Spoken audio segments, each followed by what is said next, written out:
Hello, everyone. How's it going? Well, welcome to Preteen Passage. Thanks for joining us. I'm Parker Stilley, the preteen and middle school minister here in the church.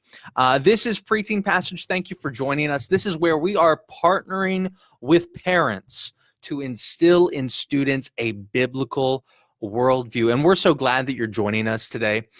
If you are watching live right now, or even watching post broadcast, I want to encourage you, please comment below here in the comment section to let us know you're here. And please consider sharing this to your own personal page. We see this as a great opportunity that you can just minister to your friends and other family members just through the simple click of the share button. So we're going to encourage you to do that. Hey guys, I'll see you there that are just joining. Thank you. Welcome to Preteen Passage. So the last 2 weeks of Preteen Passage, we've been asking one question. Hey, Warrens. We've been asking one question, and that is, who is God? We've looked at several aspects of God throughout the last couple of weeks of asking that question. We've asked the question, the sub-question, what is the character of God? And we looked at some of God's attributes. What is he like? What is his character? And I know Spencer later today, he's going to be talking about the attributes of God even more. And then this last week, we looked at the plurality of God. We saw how God is actually three persons, yet one God. And we tried to make a little bit of sense out of that. At least we tried to the best of our abilities. But now, we are going to move on from that question, and we're going to take a little bit of a step back and ask a question for the next 2 weeks. How do we know God? We've asked, who is God? And now we're kind of asking, how do we know what we've just learned about God? And one of the ways I kind of want to share that with you is just through thinking about social media. Everyone, especially now of all times, is more than familiar with social media. Facebook, Instagram, YouTube, TikTok. I mean, you can't ignore it. For a while, you could just kind of like shove it away and pretend it didn't exist, but now it's bigger than ever. You have to admit TikTok is a thing. But whatever, all of these platforms do one thing. They tell us about the owners that use them. So all the pages that you follow, the big personalities that make, pictures on Instagram or make YouTube videos, whatever their content may be, you follow them and you can look on their account and you can see all these images, all these videos that give you a peek of who they are. And it's kind of this general idea of who this person is by the content they've left behind on all of their pages. And so whenever you are talking with friends, if you're a middle schooler, if you're talking with some of your friends at school and you're like, hey, do you know this guy named Shane Dawson? Or do you know, whoever, or whatever the next YouTube, my little brother, he's a big fan of Dan TDM right now. He's a Minecraft gamer. And so he's talking about Dan TDM with all of his friends at school right now. Well, not anymore, but that was his big thing, right? And whenever people have these conversations about them and are able to bond over watching the same videos together, they talk about how they know these guys. It's like, yeah, I know this guy. I follow him all the time. But then we kind of have to take another step back and realize, well, I mean, it's not really a knowing them. I mean, they don't know your name. You know their name. Perhaps the better response is, yeah, well, I know of them. I know of Dan TDM. Because I've seen what they've posted on their accounts, and I've got a really good idea of who they are, but I guess I don't know them, personally. And so as a segue into our topic today, I want you to think about knowing God in kind of a similar way. God has his own way of showing us who he is by this thing that we're going to be calling general revelation.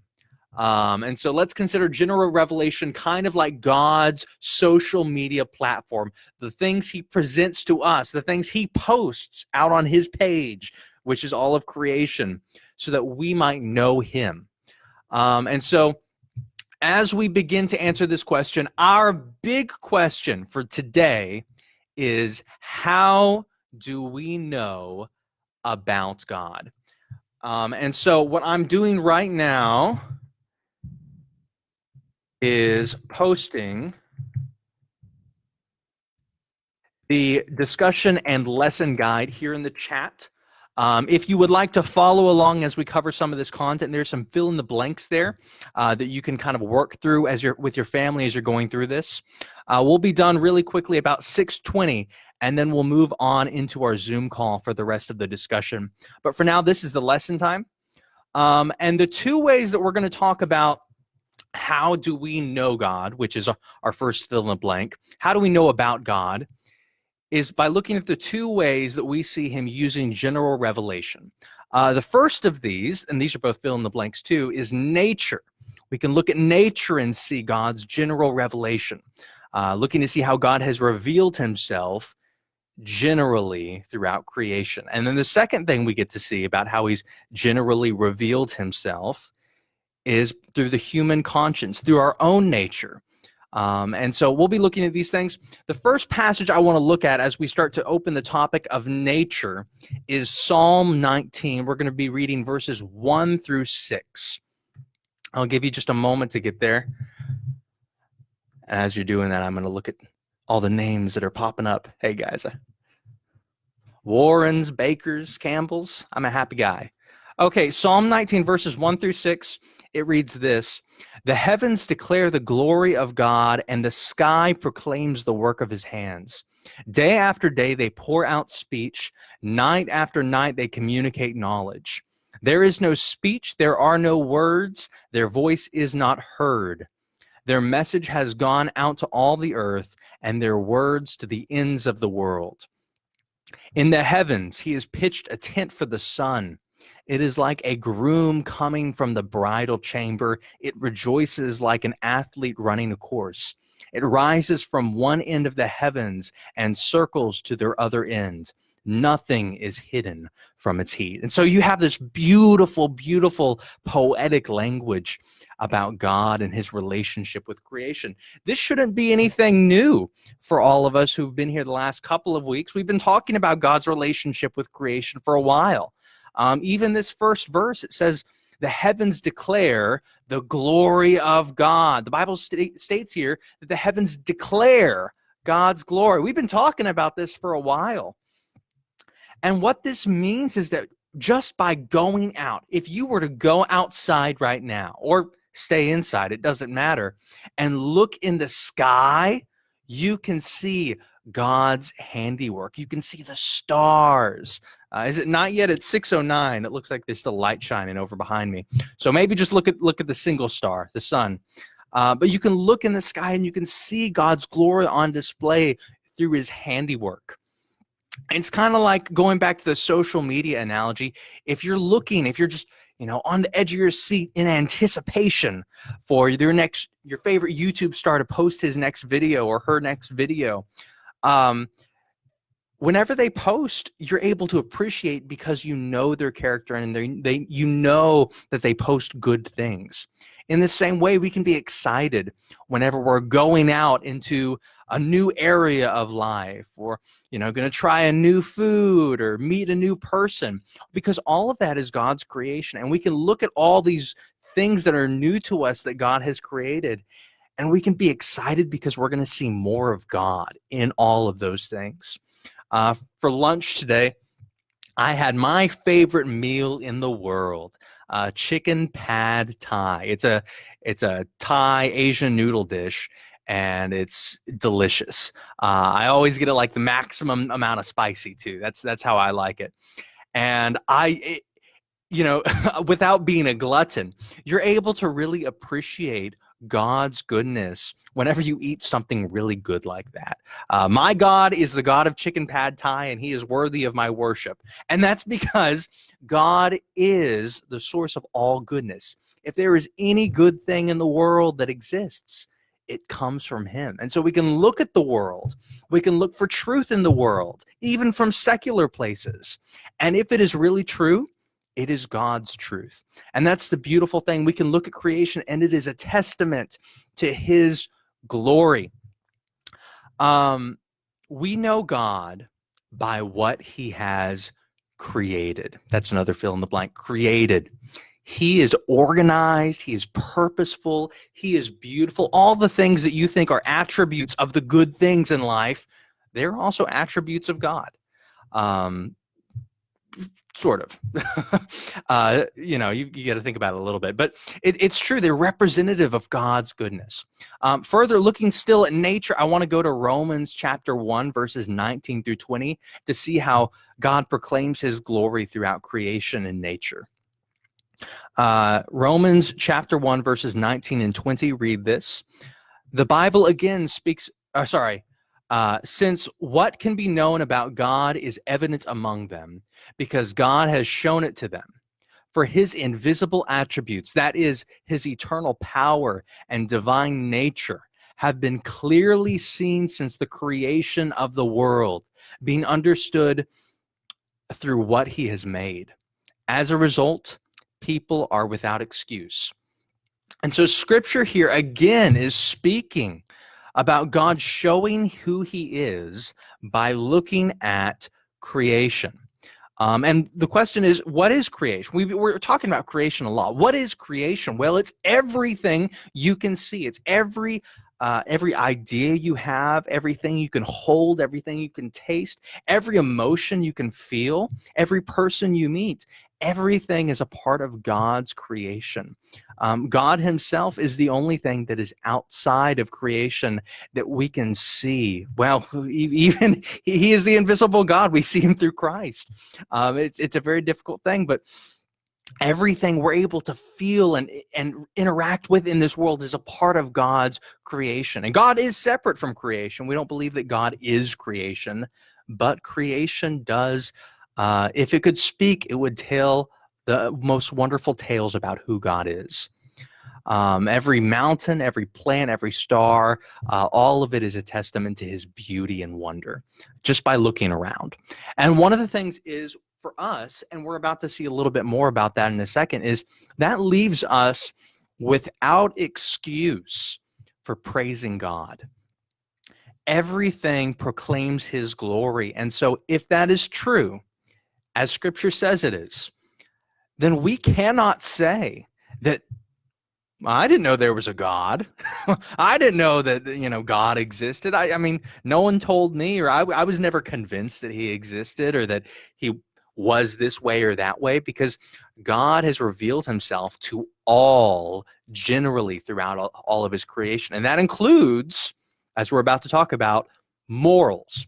And that brings us to our second point. So we just looked at nature. Now we're going to look at the human conscience. How does God reveal himself in creation through us? Because we are part of creation too, right?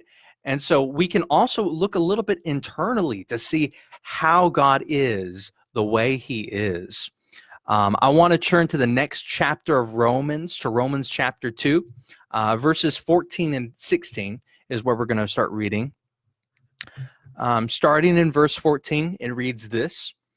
So, when Gentiles who do not have the law instinctively do what the law demands, they are a law to themselves, even though they do not have the law. They show that the work of the law is written on their hearts. Their consciences confirm this. Their competing thoughts will either accuse or excuse them on the day when God judges what people have kept secret, according to my gospel through Christ Jesus. This is a challenging passage. I don't want to sugarcoat that. This is a very challenging passage. And it uses this phrase, I think the most mind-boggling passage, part of this passage here,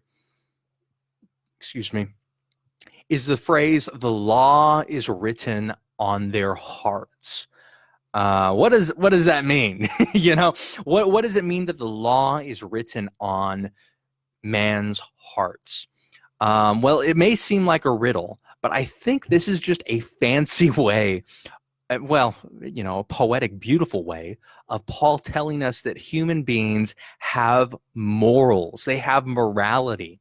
And morality is just what morality is that whenever humans understand right from wrong, they understand that there is good and there's evil in this world. That's what morality is. And every person is born with morals. Some of them may be twisted over time, and all of us are born into a sinful, broken nature. But God's goodness still rests inside of us because he has written the law on our hearts. And what is the law? The law is the laws that the Jews would follow in accordance with what is written from, the scriptures of Moses and things like this, where God has commanded his people to act in a certain way towards goodness. And for us, even though we're free from things like the Mosaic law, the law, just referring to God's goodness, is written on our hearts. And God has fulfilled that through Christ. And so I want to leave with this, that as we look internally and we can see all the goodness and all the evil that we can identify in the world, and there is much of it. There are many good and bad things that we can view in the world, many right and wrong things. We can look at God as the very image of perfect goodness. Anything that is apart from God is a departure from goodness. Kind of like how a shadow is not really something that exists, right? But it is the absence of light. Evil is much the same way, where evil isn't necessarily something that, exists in the direct sense, but it is the absence of God's presence. Wherever God is, there is goodness. God cannot do evil. That doesn't make God any less powerful, but it just makes him consistent with his good character. God is always good. He's unchanging in his goodness. That unchanging nature that he has is called his immutability. I think Spencer's going to teach on that later tonight at 7:30.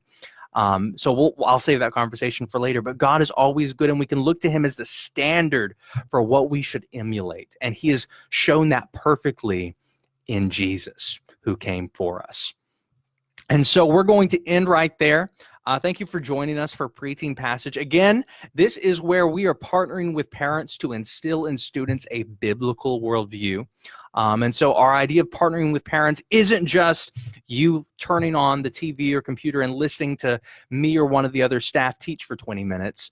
The idea is that you come and you listen to the teaching, but then you also plug in and discuss with us and play games with us afterwards in our Zoom call, which we're about to start. And so we're going to move over to a 45 minute to an hour of a Zoom call to have discussion and games and fellowship fun time. If you are a part of my list, I should have sent you an email earlier today, both with the guide that I posted in the chat and also the link to join our Zoom call, which I'll open up in a few minutes. We'll start our Zoom call at 6:30. So that'll give you a little bit of time to take a bathroom break, finish your meals if you're eating right now, and all of that. If you need the link, though, be sure to comment in the comment section here below so that you can join us and be a part of this with us. But anyway, I'm going to end the live stream right now. Again, thank you for joining us. I'd again encourage you, if you found any benefit in this, if you found a point in this that you would like to share, don't be afraid of pressing the share button. I really appreciate it if you do. I want this to be something that you use as a means of ministering to your sphere of influence. But with all that said, I'm going to see you guys in a few minutes on Zoom. I'm signing out.